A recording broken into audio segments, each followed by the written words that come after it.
All right. So, what's going on, everybody out there in YouTube world, YouTube land? I am Real Estate Jay, and I have my wife with me, Rochelle. I don't know him. All right, yeah, I don't know you either. This channel is about real estate investing and how you can create more opportunities, make more money. But I think we're going to talk about four cool topics or four important topics that relate to just entrepreneurship in general. Because as a real estate investor and professional, you're an entrepreneur as well. She owns her own salon, so she's an entrepreneur as well. Two entrepreneurs over here. Let's do it.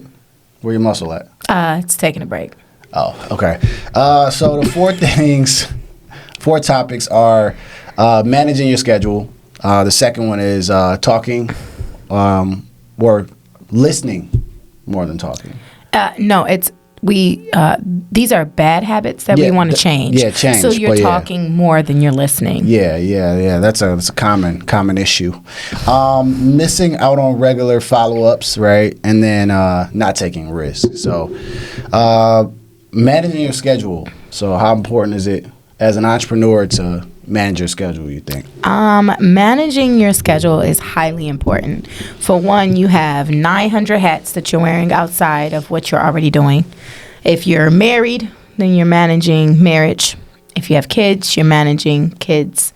You're managing your own personal time while trying to possibly work out, also run your business. So all of those things have to be delegated. And I think that balancing your time and time management is key in success in any field. Yeah, I agree. So like time management is super key. I have an app that I basically use. It's called Structured, and that's kind of like how I time block my day because I only have like a few hours to work on real estate. So I use that time to just do real estate work, and then after that, you either have your workout time, family time, you just shake it. But yeah, so I agree. So time management is super important because the day gets away from you like super quick. So I heard you say you only have a little bit of time for real estate. Yeah. Yeah. Because once I take the kids to daycare. False statement. All right. So once I take the kids to daycare, it's literally like 9 to 5 if I got to go there, or I got 4 to 5 hours to do what I want to do. And if you do something within that 1 hour, now you only got 4 hours.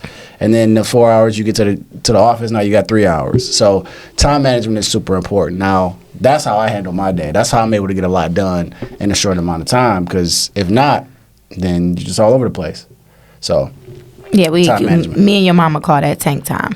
Oh, okay. All right. Yeah, because it's different. They don't care about my personal time. He runs on a different clock. Yeah, he fits a lot in a very short amount of time. Most people can't do that. So that's a talent. You just got to do what you got to do, man. Get stuff done. Because at the end of the day, if you don't do it, it doesn't get done. So. And if you're a mom watching, you already know that that's true. Oh, boy, all the personal stuff. Anyways, talking more than listening, right? So, really bad habit, talking more than listening. This is a very important thing, and it's all aspects of life. Yeah, because, when you're an entrepreneur, you're really selling a lot of times. And so you have to learn to listen to what the client is asking and what they want compared to what you want to tell them. And that's how a lot of sales are killed, because people just don't listen to what people are saying. So, or they come at you with a pyramid scheme of some sort.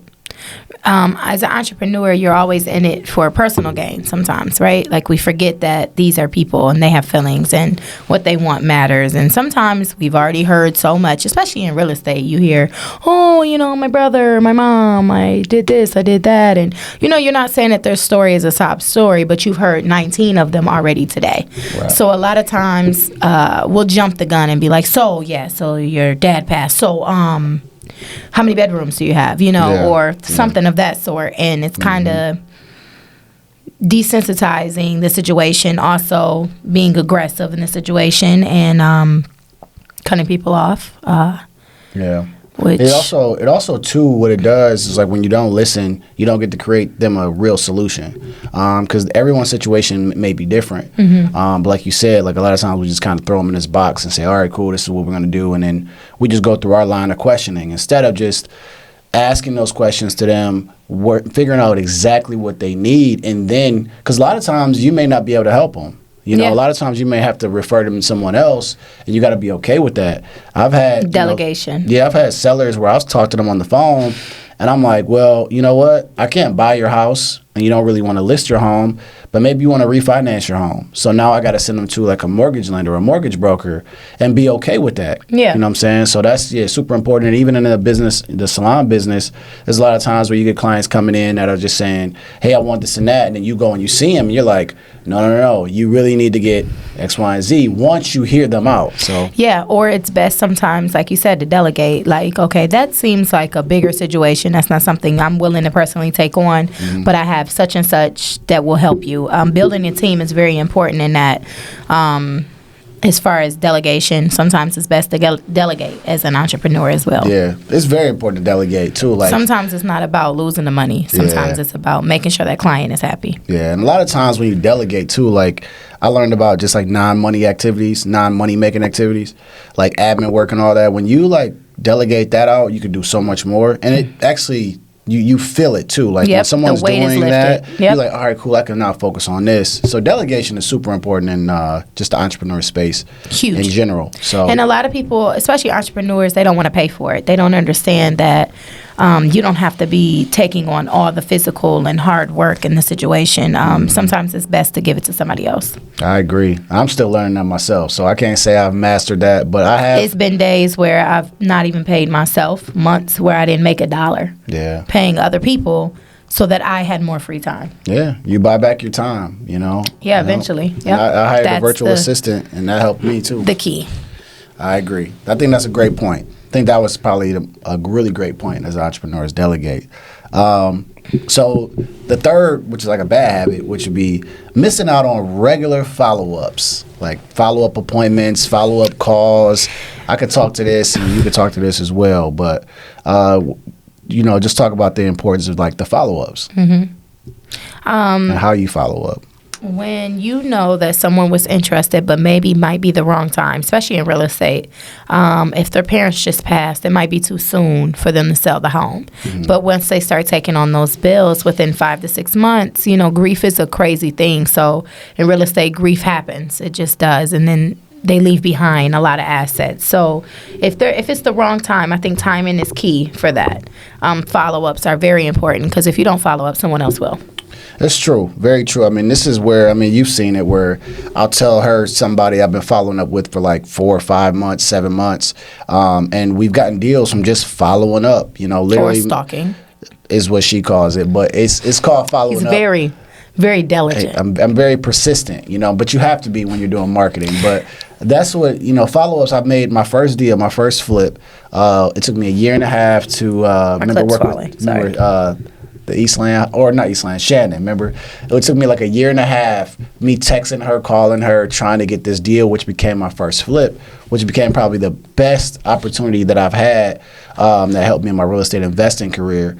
But it took me a year and a half of follow-up, and some have taken months. And I'm telling you, I just don't know how he did it. Yeah. For me, I'm more of a right now or within the next 2 weeks type of person with my business. So like I am not good with follow-ups. However, my assistant and my receptionist are.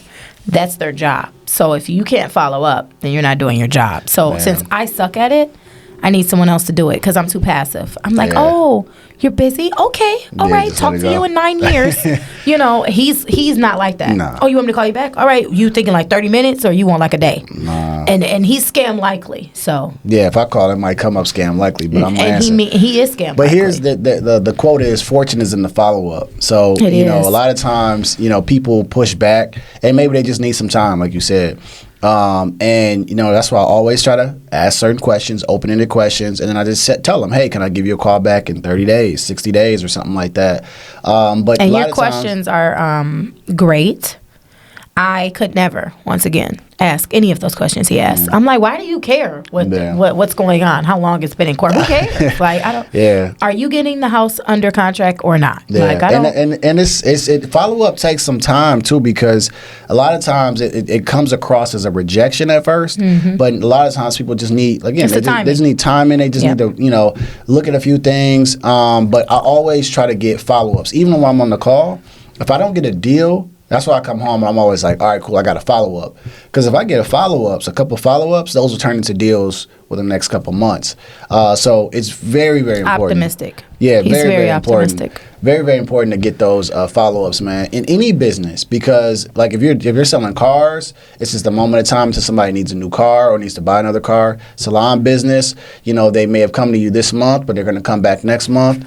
You have to have a follow-up. And here's one thing too, we'll talk about the how and go to the next one.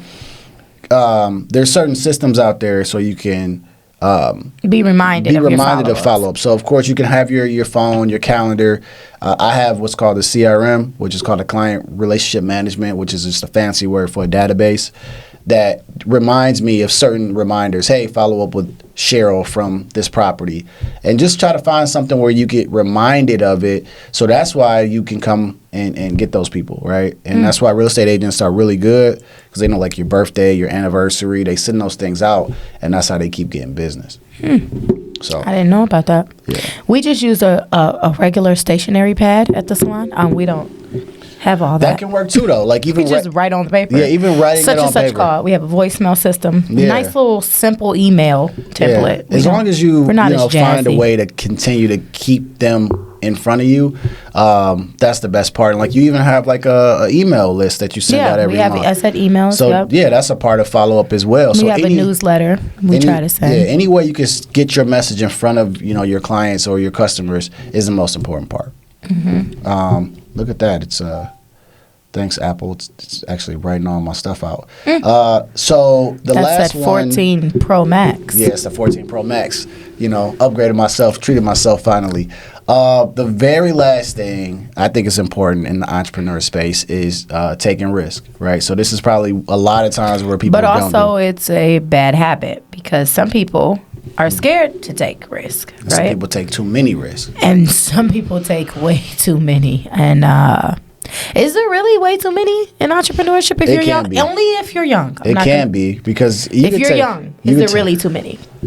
I don't think so. I think there can be, because it depends. So. Like if you take, like let's just say, if you fail, let's just say, and you're 30.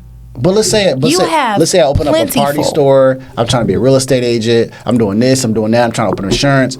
That might be too many risks you're at one point. You're talking to someone that worked 5 jobs in one day. Yeah, legit. That's not a risk. That's more time, though, right? I'm still saying it's still risking. Like, what if you don't make it off work one time, then you lose the next job? That's not. And I still owned the barbershop at the time. That was a risk. We're talking money. Let's put it in perspective. Okay, so if you're 30, a money risk, and you take on 7 different investment deals. Too many. Unless you got and you loan fail money. 3 out of 7. Loan money. If you fail if you fail 3 out of 7, you still hit 50%. That's 65%. 70%. 3 out of 7 is not 50 though. There's still 4 that you made. 3 out of 6 would be 50. What I'm saying is, if you failed 3 out of 7, you still gain 50% of passing all of the things that you did. That's not the math. The math ain't math. It's still greater. Your gain is still greater than your loss. Either way. Your math ain't mathing, bro. 4 plus 3 is 7. So if 4% is more than 50%, 3.5. So it's still more than 50%. That says 0.57.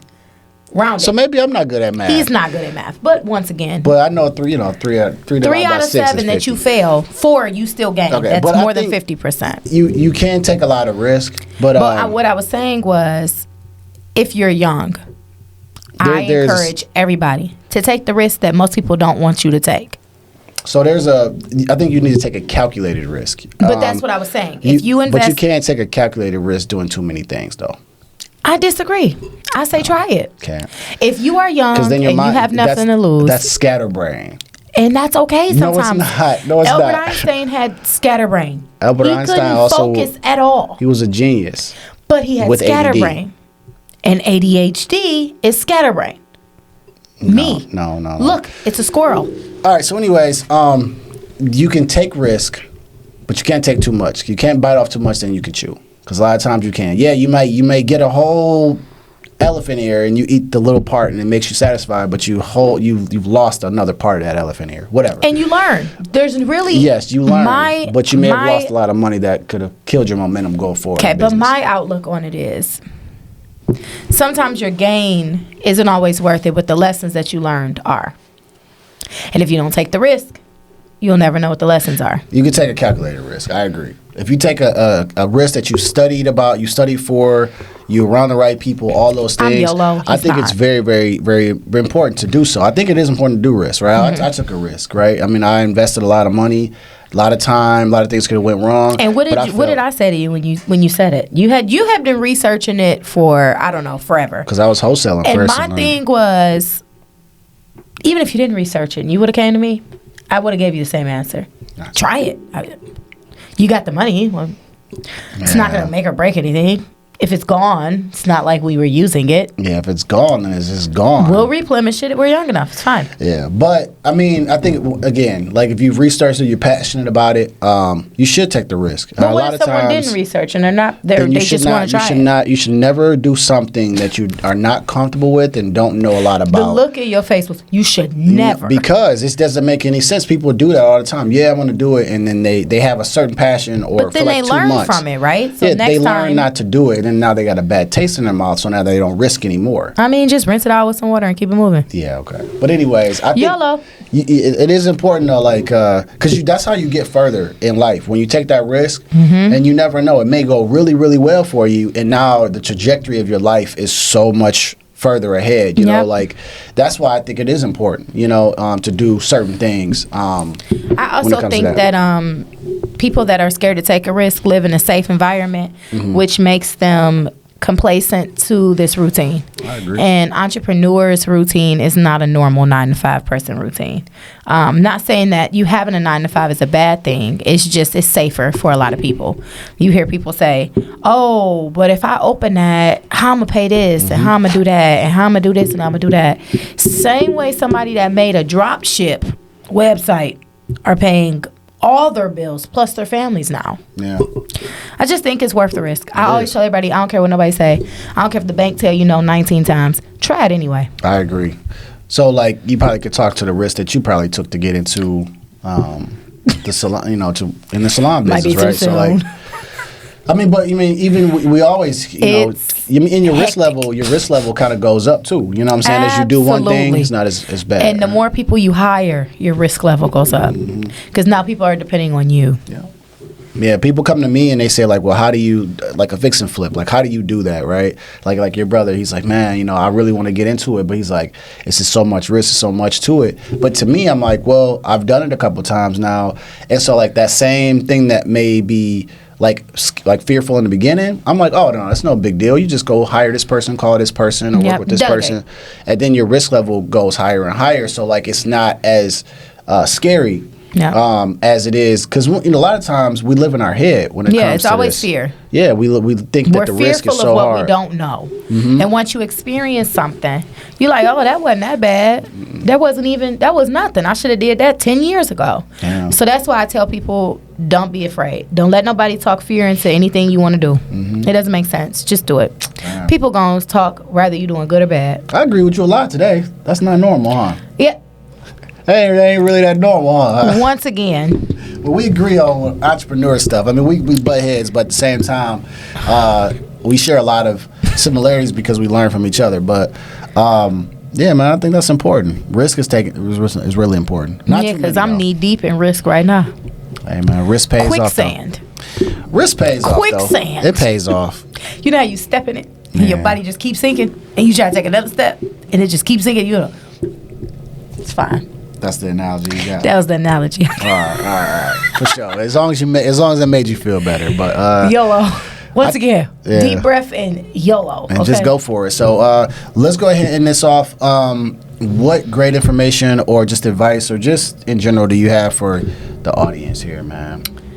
As far as what we kind of talked about, I guess. Real estate related? It could be just entrepreneurship related. Anything. Business, finance, whatever. I don't know. I definitely think that changing your bad habits will help you increase better habits. Once you realize that something didn't work, don't give up. Try something else. It's always something else to try. Doesn't matter what field you're in. There is 100 ways to do one thing. So just try it. All right. Yeah. I mean, I can just end it off with just saying I think it's just important to get started, you know, wherever you are right now, just to go forward, man. Like, don't think so much in your head. Like we were just talking about the risk stuff. Just kind of lay out your plan and start at step one and just keep going. Because nothing happens if you don't start. You can't change your family's life, your life, and anything if you don't get started. So just do it. Fall forward, man, and then a couple years from now, you'll be thanking your yesterday self for what you did today. So, like you in the basement? Like I was in the basement. Now I'm in the office now, man. Look at that. So we're going to end this video off with the perfect saying of keep moving, keep learning, and keep growing, and we go see y'all at